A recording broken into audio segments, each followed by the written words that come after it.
with the main part of the show tonight. I know I speak for others tonight with the fact that I never planned to get involved with politics until about 2 years ago, and I was compelled to because of this issue, medical freedom. This is what compelled me. This is what compelled many of us to get involved in politics, so we could make some kind of an impact. Many of us were at rallies, advocating for businesses who've been shut down, fighting for people who've lost their jobs, families who lost their livelihoods, people who've been censored, truths that were potentially life-saving that were being suppressed. And it dawned on me that nothing was going to change unless our leaders changed. Well, how do our leaders change? For better or worse, through the political process. So that's why several of us are where we are today and why I'm standing up here tonight. So we are very pleased tonight to have Ken Ruettgers here to tell his story, former NFL football player, and he's also been a hero getting truths out, and he has a story to share with all of us. So, Ken? Thank you. What? Oh, seating, okay. It's great to be here tonight, seeing some old friends here, making new friends.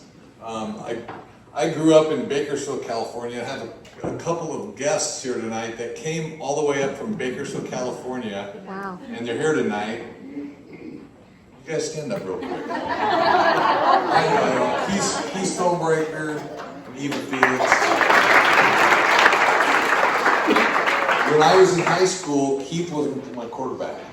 And we went all the way through most of pre-K through 12 together. So some of you have friends like that, so you know what a dear friend he is. So after high school, I went to USC, which I think we played. I see the cardinal and gold. Yes, and played for the Trojans, and we ended up my senior year winning the Rose Bowl, and then I got drafted by the Green Bay Packers in '85, and then played 12 years with the Green Bay Packers. Are there any Packer fans here? I know most everybody I know Seahawk fans and Niner fans, but mostly Duck fans. I know, and I'll tell you, man, you guys the Ducks look so good against Colorado. I mean, you guys ran that score up on it. And you know, I think you're really upset. USC plays Colorado this coming weekend, and I'm like, oh, you guys really ticked them off. And then we're gonna have to come up here at Autzen and play the Ducks. Yeah. Man, yeah. So who are the Packer fans? You want a helmet or a hat? Yeah. All right. Oh, buddy, look what I got. I'll get some.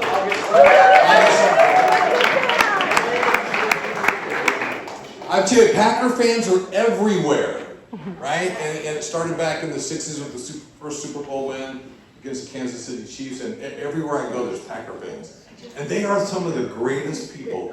I mean, the Cheeseheads are just amazing people, and they're all over the place. I run into them everywhere.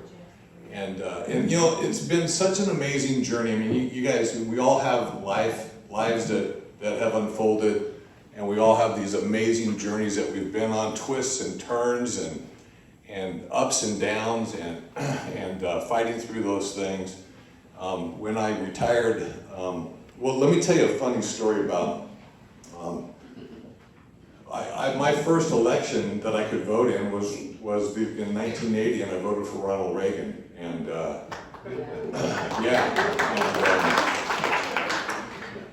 and then, you know, I mean, it was, you know, back then it was like I was 18, I'm sure, and you vote, and you know, your parents have an influence on you, but you know, as a business major, starting to look at business and economy and capitalism and free market, and it made sense to me.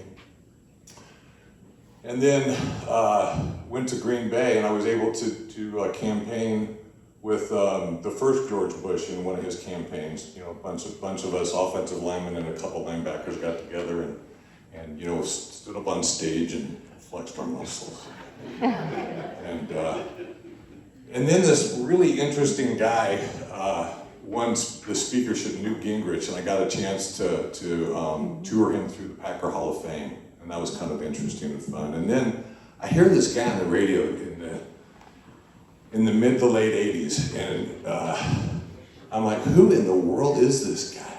He's such a positive, optimist guy, and but he's got this kind of sarcastic edge to him, and it's like, he calls himself Rush. Oh, yeah. Rush Limbaugh. Yeah. And so I was holding out for contract negotiations because I didn't have contracts. So back then you had to hold out because we didn't have free agency. And so a buddy of mine, we sent a fax, going back to that, we sent a fax to Rush because we had a dispute on who should pay for the boombox for the locker room. Should it be a flat tax and we should charge everybody the same? Equal shares for the boombox in the locker room? Or should we base it like a graduated scale based on player salaries? And so, and he answered it. And we ended up becoming the first NFL Rush Limbaugh lunchroom. Remember those? Yeah. The Rush Room. Yeah. And so I had some fun and ended up going. I was at an event in New York and was able to go and visit Rush at the EAB network, in the studio and get to meet him. And then, he's a huge Pittsburgh Steelers fan. And so when we had a coaching change, and Mike Holmgren, who was a Seahawks, but before he became a Seahawks coach, he was with the Packers, and we started winning. It was really nice to win because we had spent a lot of years losing. And so I invited Rush to the Steeler game, and we ended up beating the Steelers. And then afterwards, I was able to have a sit down with him, and we smoked a cigar, and it was kind of fun. And then so he ended up sending me when the Rush Limbaugh ties came out. He sent me 12 dozen Limbaugh ties, and I told him, I said, hey, if you send me the ties, I'll get some of the guys. We'll put on our jerseys and we'll put on the ties, and so all the guys he's got a full set, and we put on, and then we took the picture, we signed it for him, and Matt LeBounty, who was the defensive end, he was an Oregon Duck. Yes. Yeah, he was a pass rusher.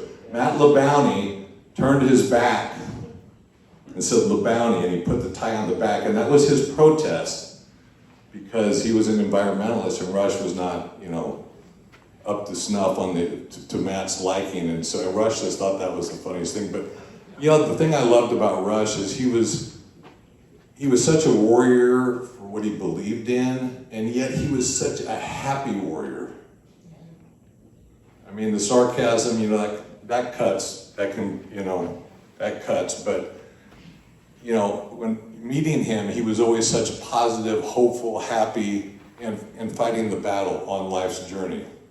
And so then I retired, and I thought about going into politics, and my wife said, she was really excited about it, and said, absolutely go for it with your next wife.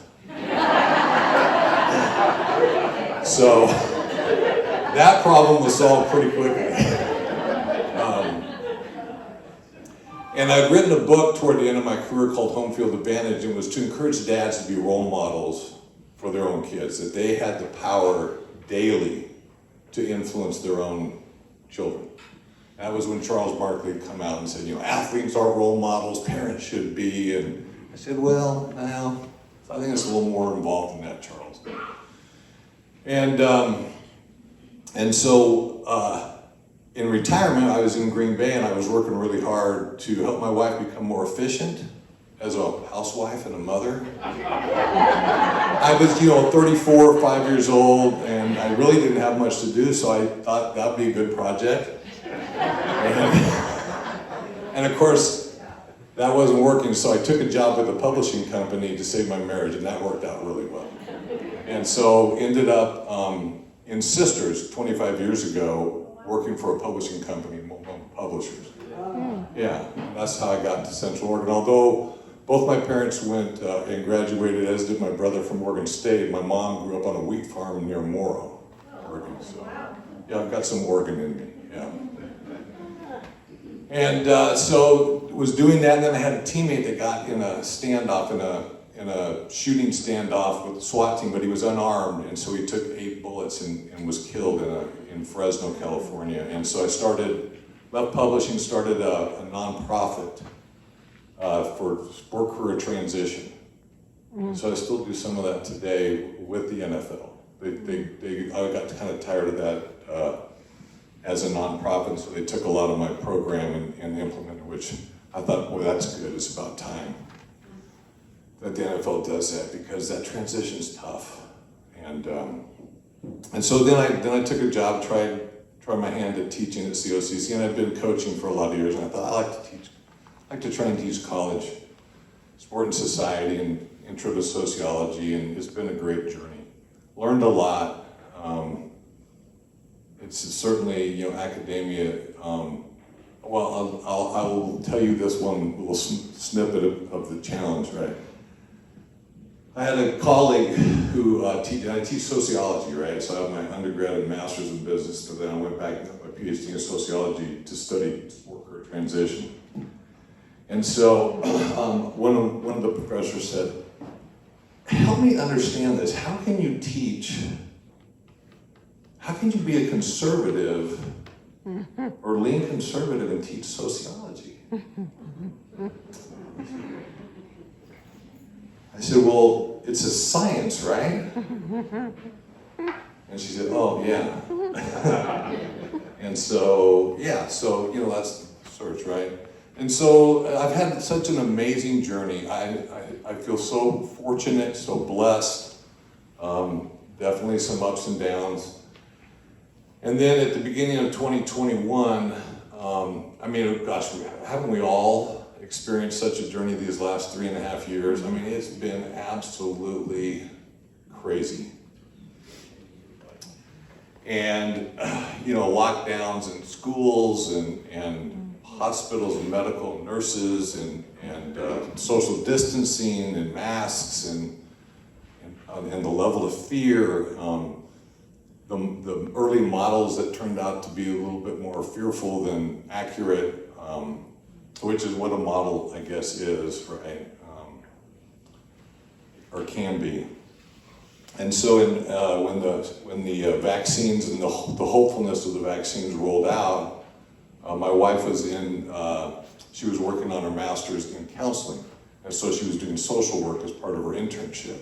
And so there was pressure on her if she wanted to continue in her internship to get the shot. And she was like, oh, I don't know, there's something in my gut that I just don't feel right about this, I don't know. But she's a researcher, she got on, there wasn't a lot of information out there at that time. This is early late in 2020. And then the vaccines rolled out in December of 2020, and she got her first Moderna shot in January of 2021.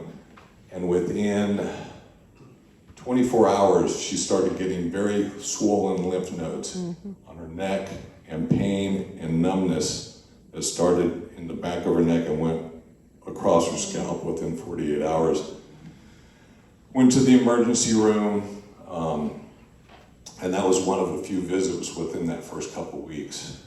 They did MRIs on her, showing neurological symptoms. They were concerned about it being MS, but they ruled a lot of that out.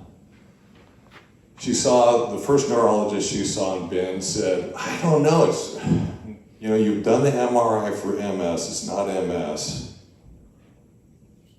What do you think about it? Let's see, why don't you take the second shot and let's see how that goes. And everybody's wearing masks, right? So you can't see facial expressions. My wife starts laughing. She's got a great laugh. And she chuckles, she laughs.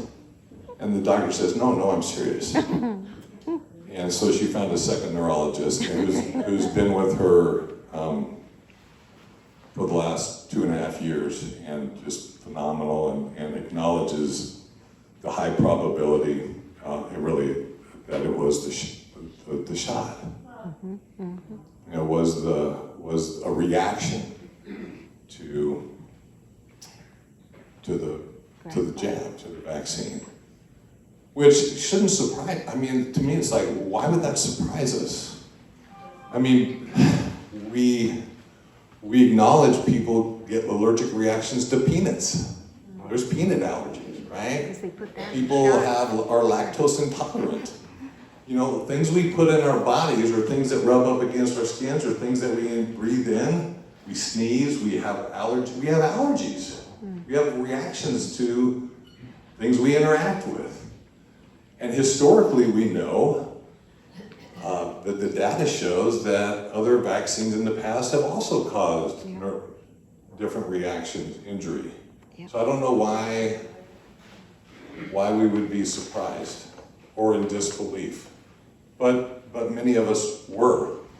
And so, without knowing where to go, she ended up finding a doctor, Denise Hertz, who was in Santa Monica, who had gotten onto a Neurology Today online article. And it was about the neurological safety of the vaccine. Tony Fauci was quoted as saying, absolutely safe, no problem with neurological injuries, which was quite ironic. And at the bottom, Dr. Denise Hertz had made a comment and left her email. And that's what started one of these first vaccine injury groups. It was a neurological vaccine injury group. And my wife had found it, and she was the first person to contact Denise Hertz. And within a couple weeks, other people had contacted, and they formed this group, formed a Facebook group, and then they were petrified because Facebook started what? Censoring, canceling Facebook groups. So they were very, very careful about, and they had joined a couple other groups. Some of those groups did end up getting canceled, thousands. One group had over 4,000, and Facebook canceled them. And doctors, the doctors are, a lot of what and we have doctors here, so I mean, correct me if I'm wrong, but a lot of the information that doctors get, they're busy trying to help people and heal people and figure out, and they rely on the NIH and the CDC and the FDA to tell them what is the truth. And so nobody had done this for the doctors. Nobody had done this for the neurologists. And so often I had heard this from mostly women in my wife's group that had these neurological issues. There was a higher percentage of women that were suffering from neurological reactions. And the conversation would go like this: honey, I think you're a little anxious about the shot and the times and the fears. Can I prescribe you some Xanax? All right, we call that today gaslighting, right? And that was very common. And it was early, it was early. It was early in the rollout, and people weren't aware like they are today. A lot of the first 25 people in my wife's group, more than half were doctors and nurses and PAs because they were in the first rollout. And so they wrote a letter to the FDA and the NIH, the CDC, and the White House. And without any response. They contacted politicians. They contacted media. They had some interest from the media until the editors shut it down. And it just was completely canceled, completely ghosted. And so, mostly they wanted to be seen and heard and believed. It's like, wow, that is, when you're gaslit, when you're ghosted, when you trusted, when you went out to do the right thing or what you thought was the right thing remember it was the war on COVID, and these early warriors took the shot, and so I started a website for them, because I said, well, they're not going to cancel the website, although they did cancel some websites in the UK. But here in America, we still have that thing called freedom of speech and the Constitution and Bill of Rights. And so I started a website for them, and it allowed people to start telling their stories. And they were so scared, they would just put their initials and their state. They were so scared of the repercussions and getting canceled.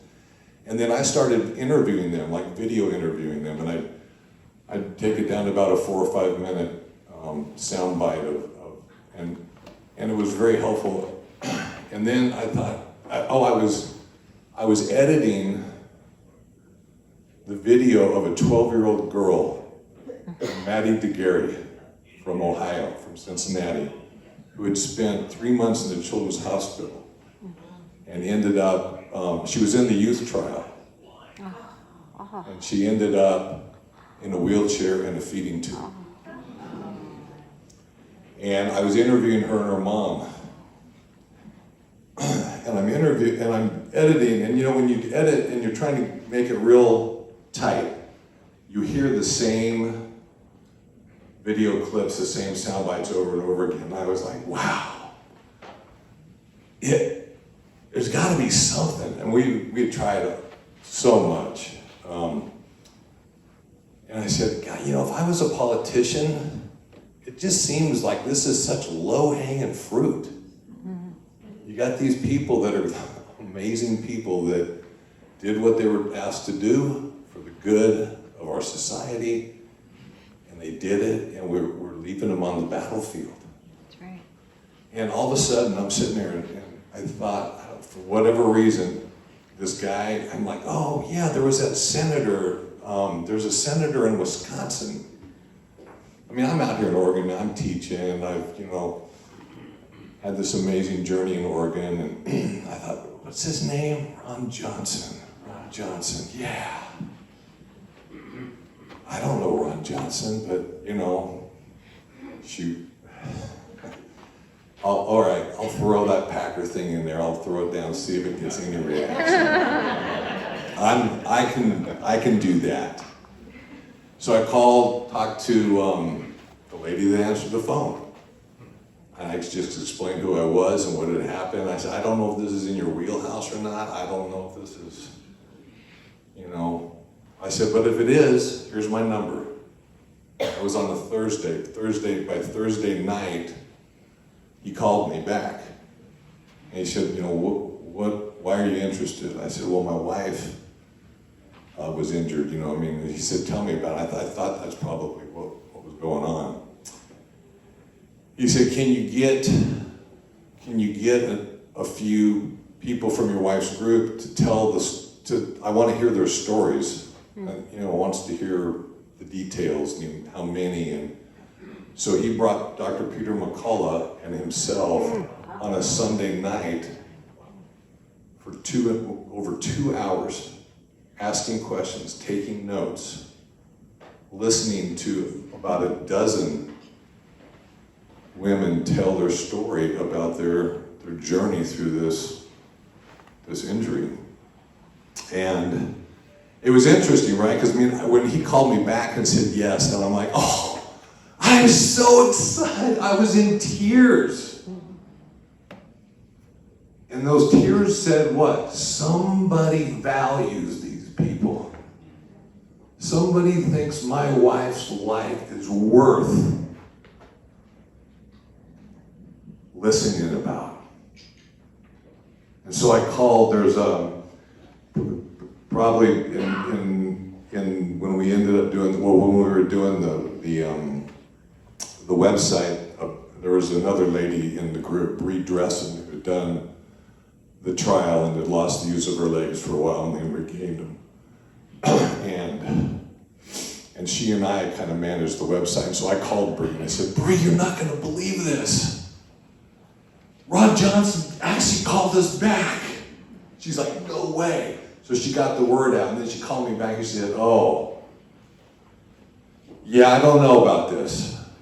I said, what do you mean? We've been trying every politician in every state, red, blue, in between, purple, whatever. Yeah, but he's a Republican. I said, I know. I can sympathize. I mean, if you had called and told me AOC, I'm trying to get a handle on how I would feel. But I said, here's the reality. This is a nice man who comes out of a red cabin, and we're out in the snow, barefoot without a coat and hungry, and he invites us into his house to get warm and get fed. Now, if y'all want to wait for the blue cabin, fine. I would love to have a blue cabin do that. We tried. But my wife and I, we're going to be on that Zoom call Sunday night. And so that happened. And then he said, well, you know what we can do? Let's do a press conference. And, find, 4 or 5 people that are willing to do a press conference, which I thought, oh, this should be easy. Because, they wanted to be seen and heard and believed. And, if you remember back at the time, it was like, I want to be seen, heard and believed, but I don't want to be canceled. That's right. Or attacked. But we did. We went out in June of 2021 and we did a press conference. It was the first press conference that a group had done that was vaccine injured. And I got to tell you, this is funny. Johnson says, I want you to be there too because you're kind of that conduit, because that conduit will get reporters to show up. But I'll try and take the arrows, but you may take some arrows. And Senator Johnson grew up in Minnesota. And I figured he probably had some early allegiances to the Vikings. And so I said, well, and it did remind me of an actual game. I said, well, I remember playing the Vikings in the 2-minute offense, and we were losing, trying to come back with Favre as quarterback, and I gave up 2 sacks, and I had to face the media after that in the locker room. I think I can handle this, Ron. Because that's hard. That was a lot harder to handle. So we did that, and then I got a call from, and then we started answering emails from our website, and that thing just went, that press conference was recorded, it went viral. And I started getting emails from people saying they had also been injured. I'm talking 50 to 60, sometimes 80 a day. Yeah. 90% of them injured. And we put them into smaller Facebook groups and connected them and with help. And of course, then, there were some people that said,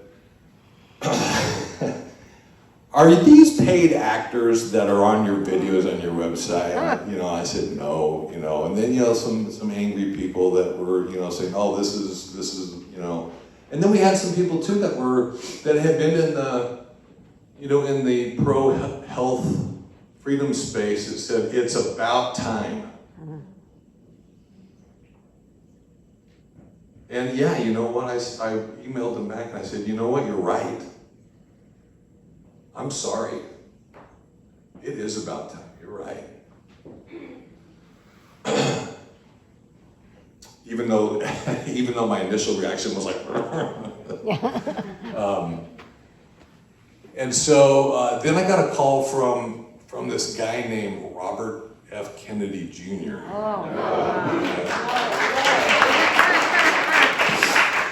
And I called Bree up because Bree and I were, we were like, on this thing. And I said, Bree, you're not going to believe it. I got a call from Robert F. Kennedy Jr. He wants to do a podcast with me. And she goes, oh. I said, what? He's an anti-vaxxer. I said, yeah, I know. But you know what? So much. I'm gonna look him up. I'm gonna do some research. Yeah. And so I did the research and I called her back and I said, Bree, he's a really nice man who wants to hear our story and is willing to put it out for people to hear. I'm doing it. I don't know, we got this group, you're gonna represent this group. I go, I can represent myself and my wife. Because they had to be so careful because of the cancel culture. They had to measure every word and every relationship. And so I did that. And then the mandates started coming down for pro athletes and students and nurses in the fall. And I got a call from Zach Wilson, a first rounder. He was a rookie that year. I got a call from his mom. What are we gonna do? I said, I don't know. Yeah, it's tough. Because the pressure was being applied, to professional athletes. And Senator Johnson introduced me to a guy that had been in this space for a little bit. His name's John Stockton. And I couldn't help Zach Wilson. I couldn't help his mom other than to tell her, those are hard decisions. It's very unfortunate that anybody has to make that decision. I called the Jets player development director, who I knew from his playing days, and he was like, oh yeah, yep, that's, they're asking all of us to do that. And so anyway, I got connected with John Stockton, and John and I said, well, let's form a group called Voices for Medical Freedom. And then we added a guy named Mike Fisher, who's an NHL player. And Mike Fisher, if you don't know Mike Fisher, NHL player, you might know him as the husband of Carrie Underwood. Yeah. Oh yeah. What a great guy.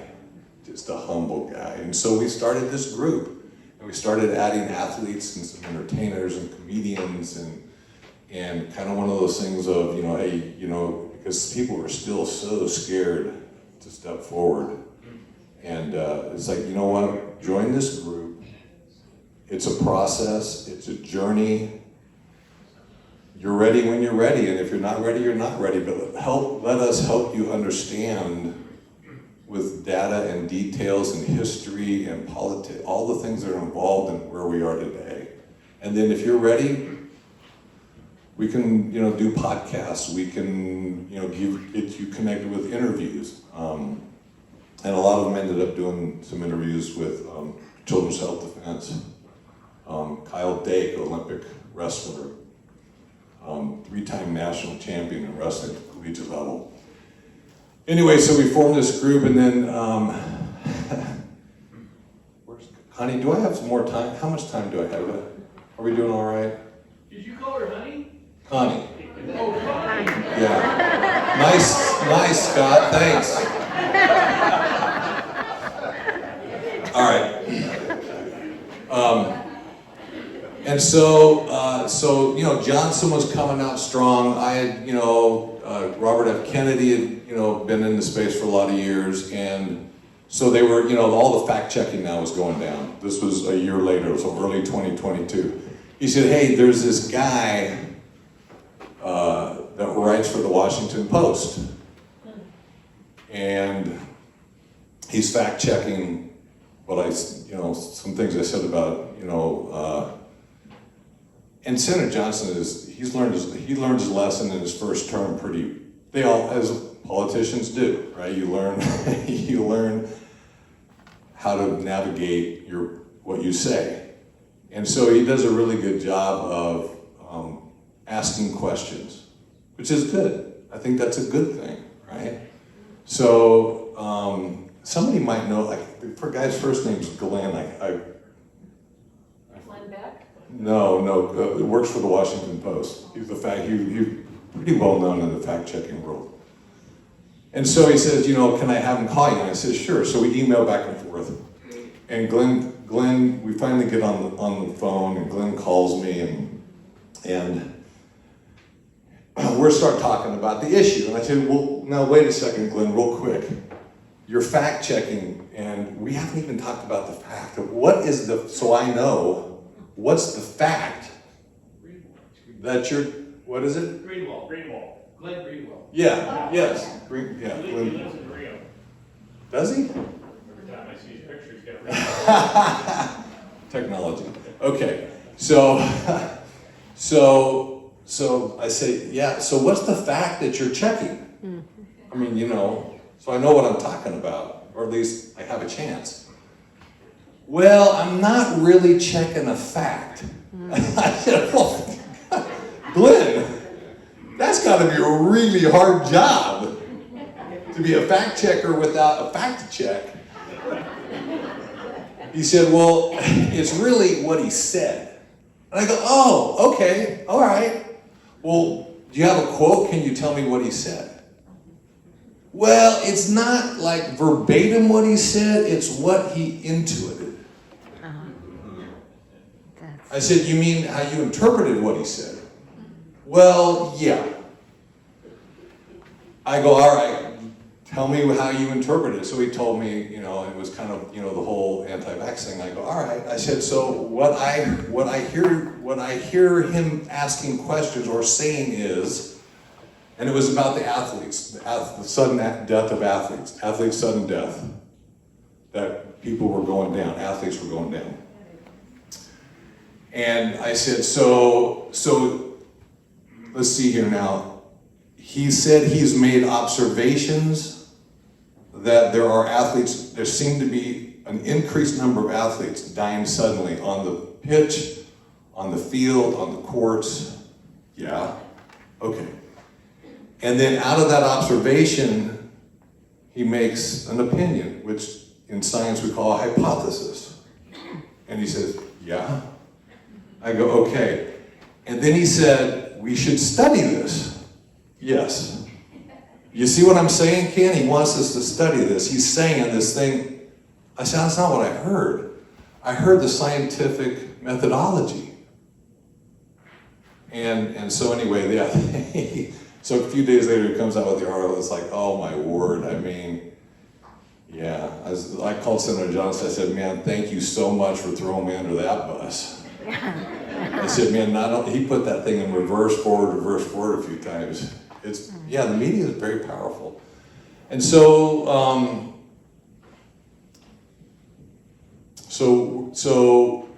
the whole athlete thing then starts coming down, and this group continues to grow. Groups continue to grow. More websites are put up, and more people are being ghosted, gaslit, and canceled. Bree and the doctors, twice in 2021, had actually gotten a Zoom call with Peter Marks of the FDA. And I'm like, wow. And so 3 doctors, a PA, and Bree, they're sharing, you know, what's going on, and they said, this is our ask. And they're saying, yeah. In fact, Denise Hertz, when she was injured, she took the shot at the very beginning of the Raw, December 24th, and was in ER within 24 hours. With the similar symptoms as my wife, only worse. I mean, my wife would say she's one of the lucky, unlucky ones. And Denise Hertz, being a doctor in LA, she called a contact at the NIH, and she said, and this is early, this is in January of 2021. She said,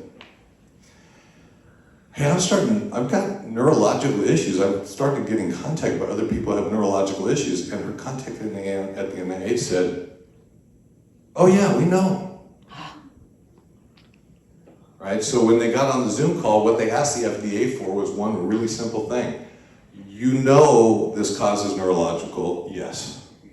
Peter Marks, the guy in charge, says yes. He said, okay, here's our ask. Would you please let the neurological community of doctors know that this exists, that this is real, so they don't get gaslit anymore and they get help with neurological injuries. Now, I'm not a doctor, but this is what I've heard, and we can ask Dr. Biden. I think y'all would agree, because when people have strokes, you get a pretty tight window of neurological recovery.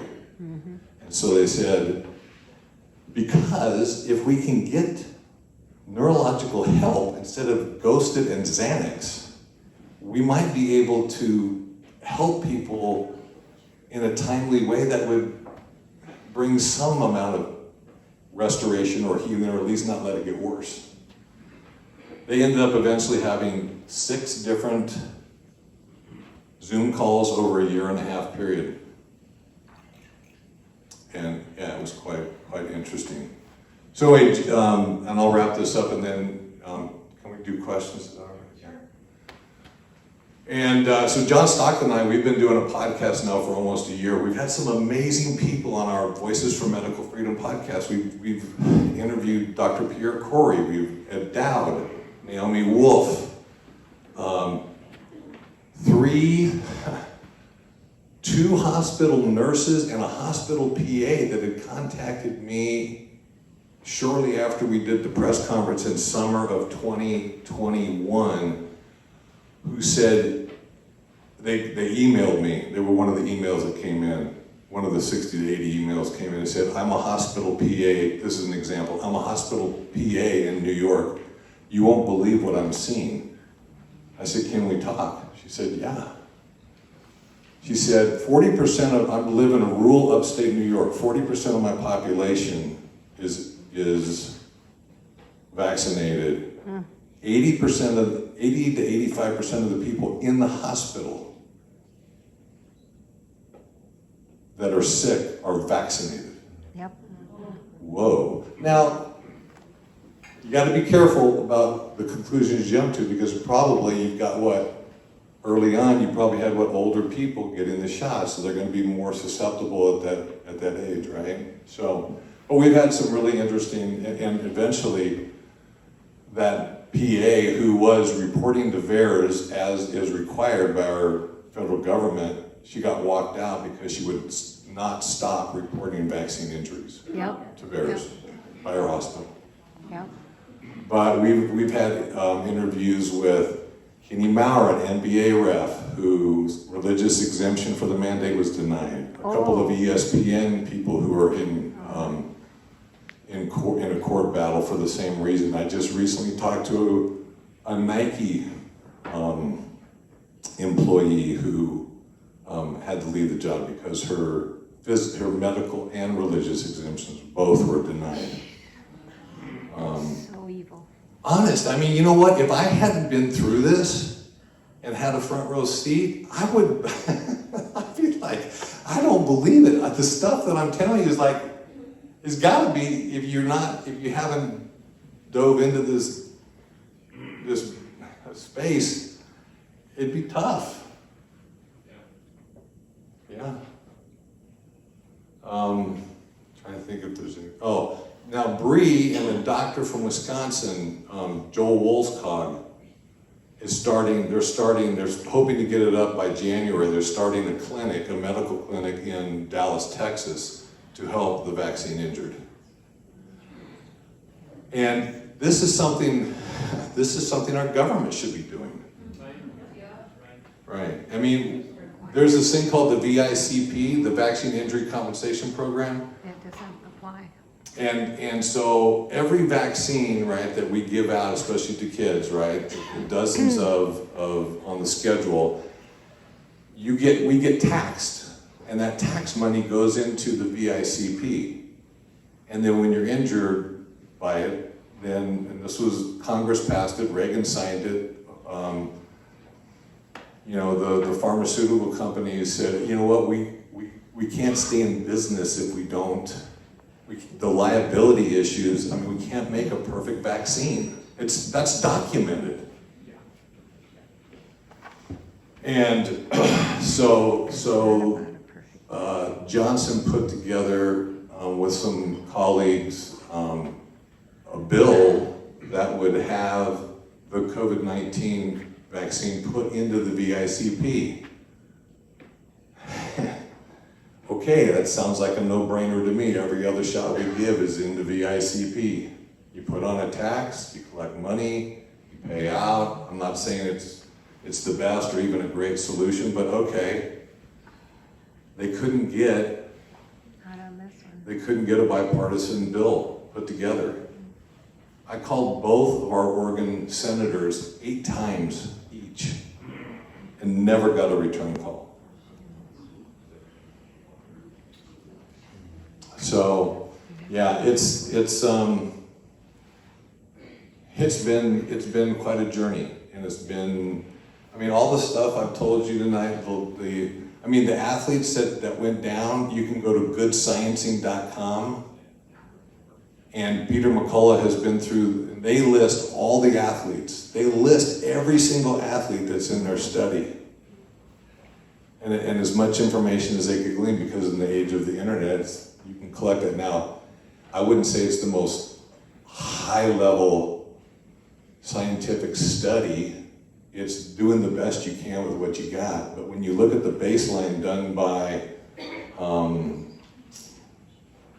it was an international team that did a 30-year study of sudden death by athletes. And by the way, soccer players were number 1 in basketball players. And I think it has to do with how much running and cardio they do.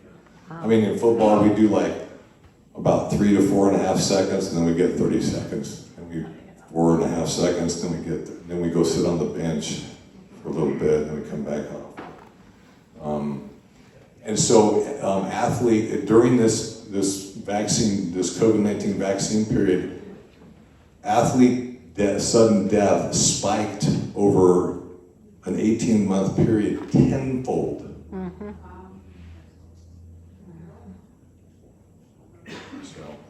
Yeah, it's, and you know, just, I'll leave you with this, and then answer some questions, but I think these people, and that was the theme of that Johnson kind of had come up with as he listened to us. He said, yeah, I think what you're saying is, and it's great, you want to be seen, heard, and believed, and they're all like, yes. And so I would ask for all of us, not in this area, we're, you know, in all types of areas of life, we're living in some really interesting cultural tension and times, is that we see people and we hear people and we give a chance to believe those people. Thank you. And so answer any questions you might have. Yeah, Scott? I'll give you a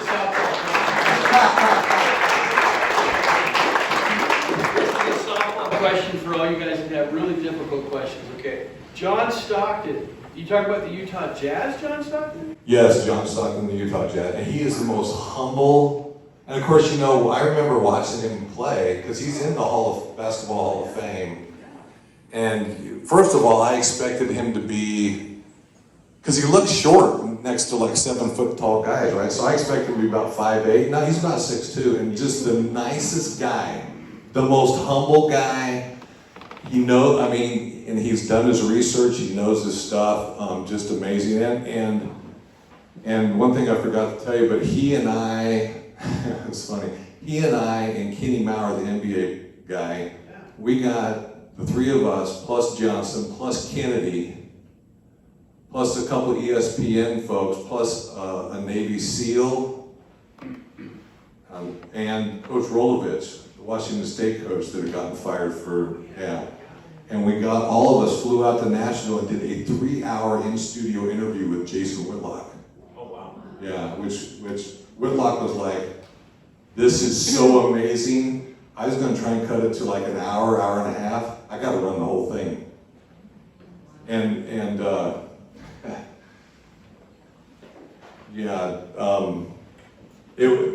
It was very interesting.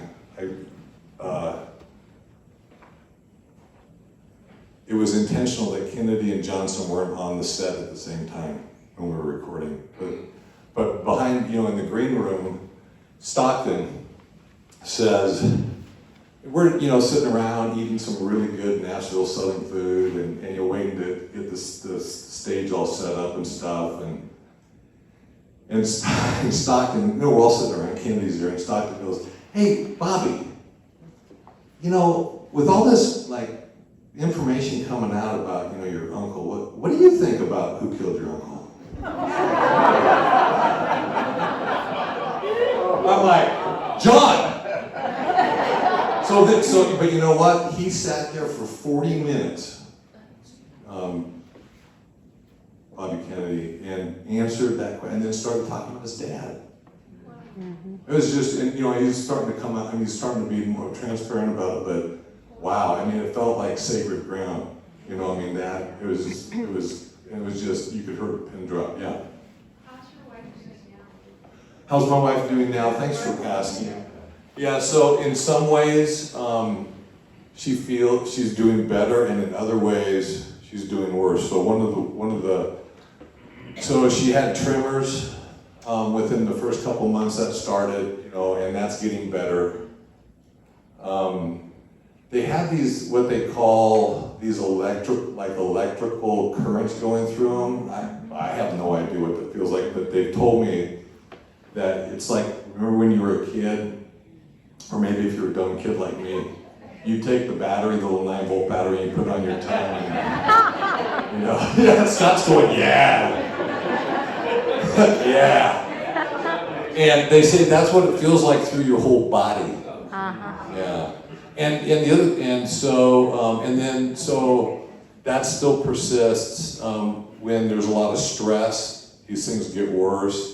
She, within the first couple months, she started getting like a neuropathy, like a numbness on her skin, and over a 6-month period, it just completely covered her all of her skin, whatever they call that organ, the skin organ. I'm not a doctor.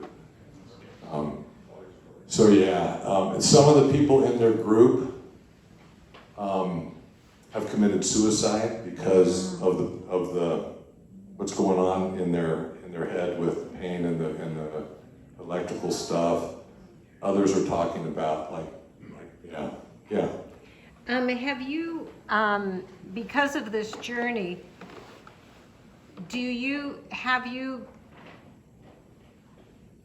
let's see how I can say this, entered into holistic methods as opposed to taking the shot?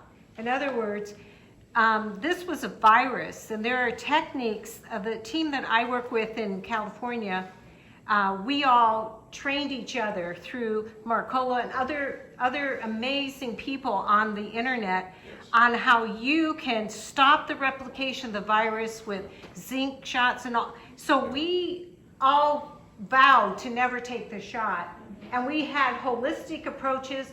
We had concierge doctors that if you wanted to take the ivermectin and all that. So what I'm saying, we formed a team to protect ourselves. We did the religious exemptions. I mean, depending on how visible your career was. If your career wasn't that visible, they usually accepted it. Yeah. So. And so anyway, I just yeah, don't. So we are. There's so much good information out there. In fact, it's overwhelming. But she sees a naturopath, and she sees a couple other people that are kind of in that I'd space. like to talk to you about some of the stuff offline. Yeah, that'd be great. We'll do that.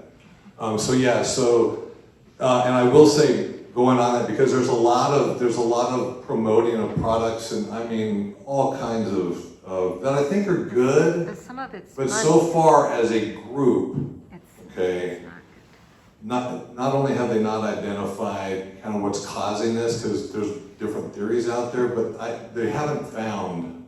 These are like hundreds and thousands of people that are trying all kinds of stuff, and they're communicating, and they have not found that silver bullet. So the FLCCC, which is great resource, great people. They help some people, other people it's kind of neutral, and a couple of people it makes them feel worse. It's just, I think that's what they created in the lab in China.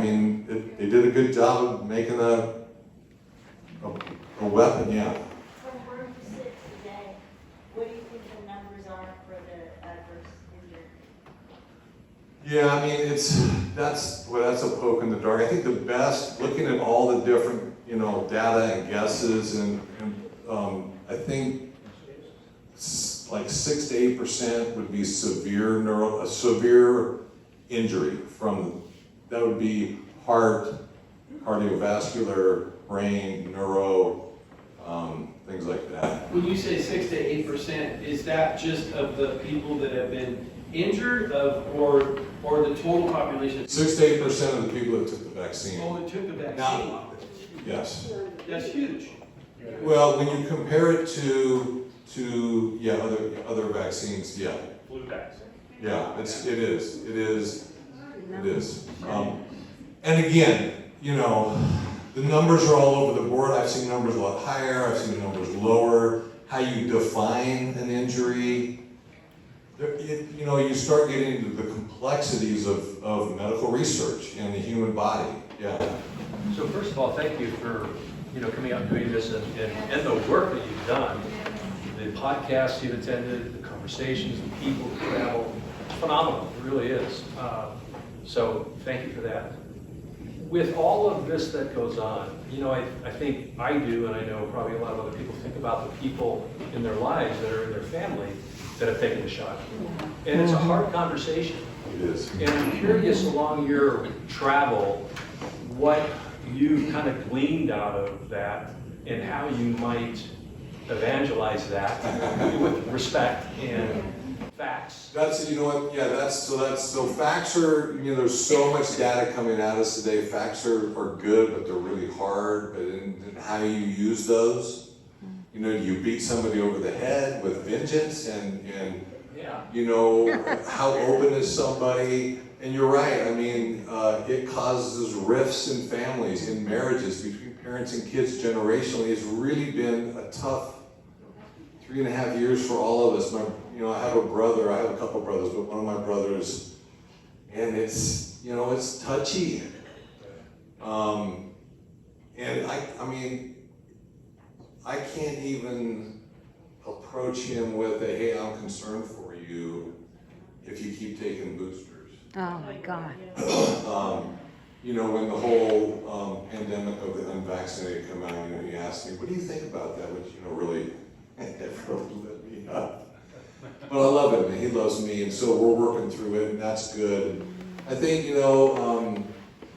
being gracious, asking questions, but man, even that can be, a minefield. Would you suggest like the Peter McCullough type and those folks that are really at the cutting edge and from a science perspective and a doctor of those kinds of things, that they would be a source, or at least? There are so many sources out there that, you can point people to sources. I think this is where our culture is now.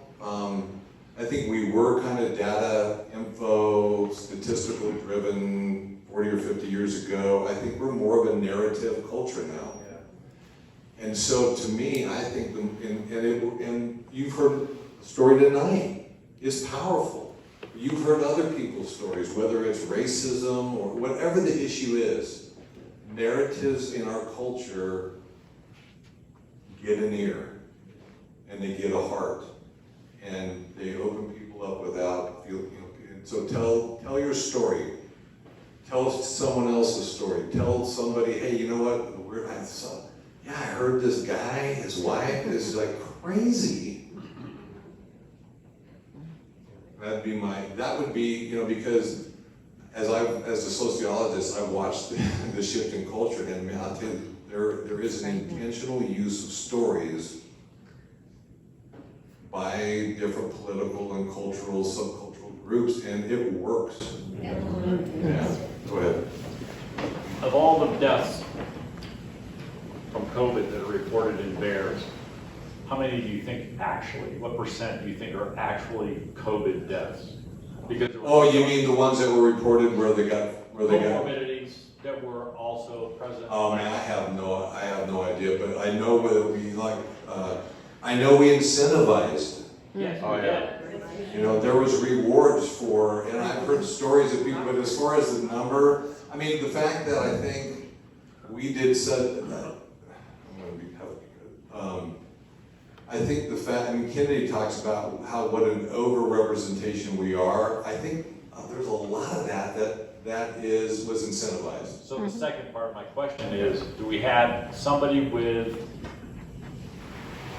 juniper berries big enough to put a bill forward to get that money paid back to the U.S. taxpayer? Because that was all taxpayer money that went we to don't. St. Charles here, every hospital in the country that reported all these deaths, and they're all fake. You know what? There are people in the House and the Senate that have been injured by this, and they are scared to death to tell the truth about it. I'm not saying a lot. I'm saying, Enough. you know, I could count less than, you know, no more than on both hands. But still, I mean, the fact that they're there and you know what I did, as Stephanie said earlier, you know, I walked the hall. The first time I ever walked the halls in Salem, at, you know, in our state capitol building. I mean, it was awesome. I mean, it was a journey. It was a life experience. It was amazing. It was. But I ran in. I wish I remembered her name. She was a state house member. She was so well informed. She knew. I mean, she was schooling us. And she said, I am right with you. But let me tell you the truth. All these people in these hallways, on these floors, all these people that you were talking to today, you know what they want most of all? Most of them? They want to keep their job. Re-election. And so they're going to vote, which, you know, if they're representing the people, then they're trying to figure out how to vote in line with the people so they can keep their jobs.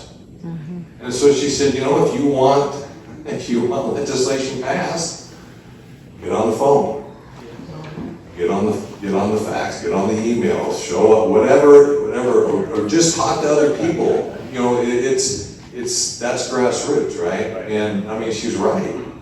You can't really argue with that. Do you have a question earlier? She did. Did you? I asked Oh, about your wife. oh, that's right. I'm sorry. Thank you. I kept thinking I had it. Yeah. So this is political, but let's be honest. Republicans are the ones that are being framed primarily as anti-vaxxers. Yeah. It's a narrative that's being pushed. Yeah. It sounds like your assistant Bree is not a Republican, and most of the people who came. Well, she was a Democrat. Anyway. She was. And you know, and I'm just being honest. I mean, you know, they're pissed. We have reached out to blue cabins and red cabins. Yeah, and they're so desperate at this. You know, they're like, hey, whoever, however, let's get some justice. And I mean, I'm sure. You know, like I remember growing up. You know, I'd go into like my dad would take or my mom would take me into like a curio shop, you know, lots of really expensive, or parts of like a department store where there's like breakable stuff. And my folks would always tell me, kind of the rule was, if you break it, you fix it, or pay for it, right, or buy it. Well, that seems like some pretty common, some very common sense. And it seems like, you know, these people were broken, and we should fix them. Yeah. Or buy them, yeah, whatever. Yeah. I just have a quick comment to make. We've all been hearing for months and months about all of these young, healthy athletes suddenly just dying. Yeah. Typically, they say probably have heart stopped, something like that. I'm always watching the news for the next few days after that for something in there that says, oh, by the way, they had all their shots and boosters, or